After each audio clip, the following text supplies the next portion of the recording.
35 ans, on dit Papa Eyadema, père de la nation, il a fini.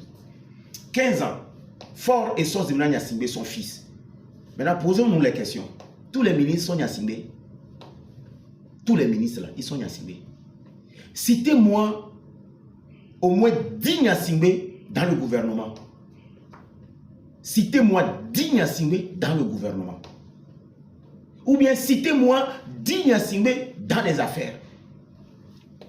Mais il faut qu'on accepte une réalité. La réalité, c'est que vous êtes en train d'attaquer une famille. Pourtant, les personnes qui gèrent ce pays sont des échantillons de notre propre population. C'est-à-dire les échantillons de notre propre population. C'est eux qui gèrent le pays. Et s'ils ont échoué, ayons le courage de l'accepter. Ils ont échoué.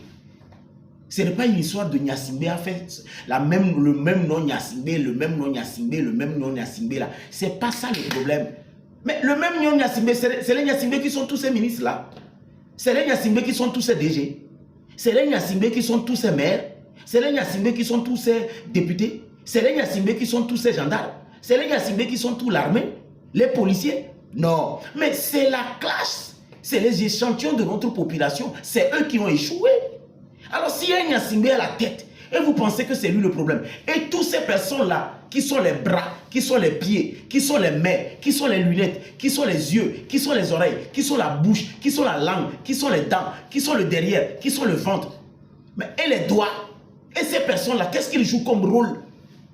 Et à chaque fois quand j'allume ma caméra, il y a de ces imbéciles qui ne veulent pas changer. Parce que moi je dis, il n'y a que des imbéciles qui ne changent pas. Il y a de ces imbéciles qui ont échoué pendant 60 ans et refusent toujours qu'on s'asseye pour discuter, pour réfléchir. Vous avez posé des actes sans action. Et Eyadema aurait pu comprendre, il y a de cela, comme on appelle 35 ans, que c'est l'échantillon de sa population qui a échoué. Parce qu'il n'était pas seul aux affaires. C'est les rapports des ministres qui le faisaient gérer le pays. C'est les rapports des conseillers qui le faisaient gérer le pays. C'est les rapports des services de renseignement qui le faisaient gérer le pays. C'est les rapports des maires qui le faisaient gérer le pays. Et il est à la tête. Comment se fait-il que quelqu'un est à la tête, on le renvoie des informations, vous attaquez la personne, vous n'attaquez pas les personnes qui sont en train de leur donner les informations. Vous pensez que nous on est bêtes? Et Eyadema ne vous a rien fait. Qu'il dort en paix. Il faut s'attaquer à vos oncles, vos cousins, vos tantes, vos frères, vos sœurs togolais qui n'ont pas rendu ce monsieur-là, comme on appelle, et je ne sais pas, une personne top. C'est eux. C'est eux qu'il faut attaquer. Comme vous êtes en train d'attaquer fort aujourd'hui, les personnes la réflexion que je suis en train de faire en ce moment dépasse le cerveau des moustiques, le cerveau des fourmis, le cerveau des cafards. Cette réflexion, c'est une prise de conscience. C'est-à-dire, vous revenez un peu en arrière, vous vous posez la question. Qui sont ces personnes qui rendaient compte? Laissons le papa Eyadema, paix à son âme. Prenons Faure et Sos Zemena Gnassingbé. Qui sont les personnes qui le rapportent des informations? Il est dans tous les villages. Faure et Sos Zemena Gnassingbé, il est dans tous les villages. Il est dans tous vos quartiers. Il est dans tout. Vous pensez qu'on va venir lui dire que tout va bien et puis lui va dire tout va mal? Celui qui dit que tout va bien, c'est celui qui est parti. Celui qui est aux affaires, qui est quelque part, qu'on dit que tout va bien, lui n'est pas allé là-bas. Vous pensez que la personne qui l'a vêtu de son pouvoir, qui allait venir lui dire que ce n'est pas bien, vous pensez que cette personne va dire que tout va faux? Commencez par vous attaquer à des vraies personnes. Et ce que j'ai vu hier, c'est ça qui m'a permis de me remettre en question. Tant que vous ne vous aurez pas réveillé et comprendre que ce n'est pas la tête le problème, mais c'est que les bras renvoient les cailloux, ils mangent. Les bras ramènent du caca, il dit. Les bras ramènent les choses, les pieds vont. La tête est juste là, il coordonne justement. Mais il y a des fois, quand ça vient, il faut qu'on soit réaliste pour dire les autres aussi jouent un rôle. Maintenant, il faudrait qu'on se regarde en face pour se dire la vérité. Et cette vérité, je vais vous le dire, peu importe si ça vous blesse. J'ai compris que je n'ai plus ma chance.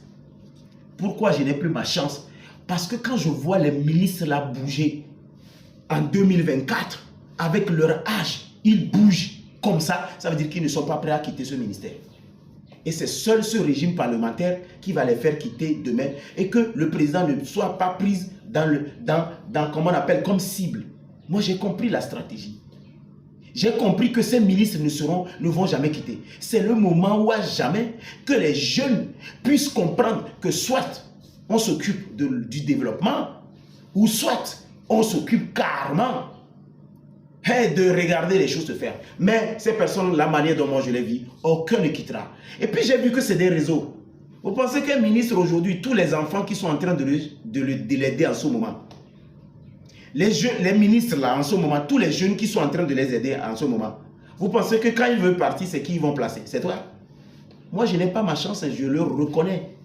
Je ne reconnais, si ce n'est pas Dieu même qui décide un jour de tuer toutes ces personnes, je n'ai pas ma chance. Parce que je ne suis pas dans leur réseau. Je n'ai pas un ministre aujourd'hui, je ne suis pas un lèche-cul d'un ministre, je ne suis pas un sous-fifre d'un ministre, je ne suis pas un lèche-botte d'une autorité pour dire que demain, s'il est fatigué, il va me placer. Au même moment, j'ai compris que je n'aurais pas ma chance. Parce qu'au moment où un jeune est en train de faire tout le sale boulot, tout le corvée, tout le lèche-cul, vous pensez que s'il veut partir, c'est moi qu'il va appeler? Il va appeler. Arrivé aux campagnes de unir. Et quand je suis venu, j'ai vu des jeunes pleins à quelque part en train de sauter, en train de danser, en train de faire tout ce qu'ils peuvent. Au même moment, j'ai vu des grandes personnes venir dans des grosses 4x4, bien climées, bien sapées, à qui on a donné des chaises comme des officiels. Pendant ce temps, les jeunes étaient sous la patate, mais d'autres étaient sous le soleil. Et quand ces vieux ont fini de faire leur discours, que j'appelle vieux pas, comment j'appelle ces personnes âgées qui sont aux affaires il y a de cela 30 ans, quand ils ont fini de faire leur discours, et quand l'apôtresse a fini, le tiers-man a dit, on va accompagner les autorités. Je pensais que ces autorités vont se lever et aller vers les jeunes et discuter avec eux, aller vers la population et parler avec eux. Non, ils ont fui. Tout le monde est rentré dans sa voiture, ils sont partis. C'est-à-dire, tu ne peux même pas leur dire bonjour, quoi. Quand ils ont fini de faire le tour, chacun est rentré dans sa voiture, pum, ils sont partis. C'est là que je suis resté, je me suis posé des questions. J'ai dit, eh oui, et tout que mes milliers.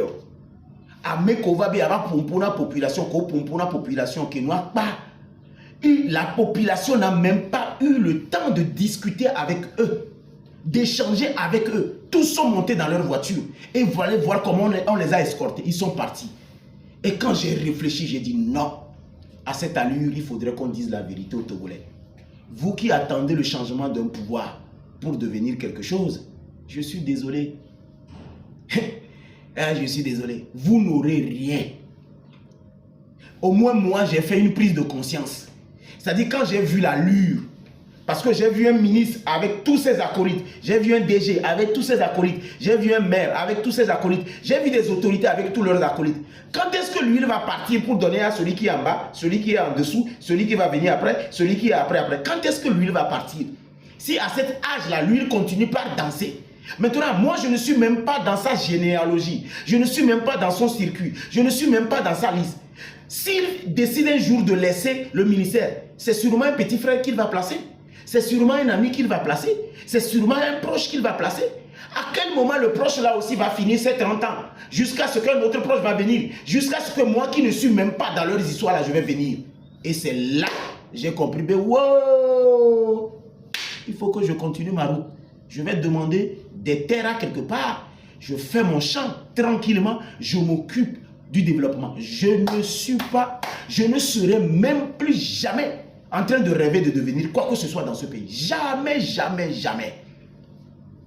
C'est comme ça que j'ai réalisé que non, c'est ces gens-là qui ne veulent pas que nous puissions avancer. Parce que si jamais il finit son tour, il va passer ça à quelqu'un. Lui aussi, il va finir son tour, il va passer ça à quelqu'un. En fait, c'est un cercle, quoi.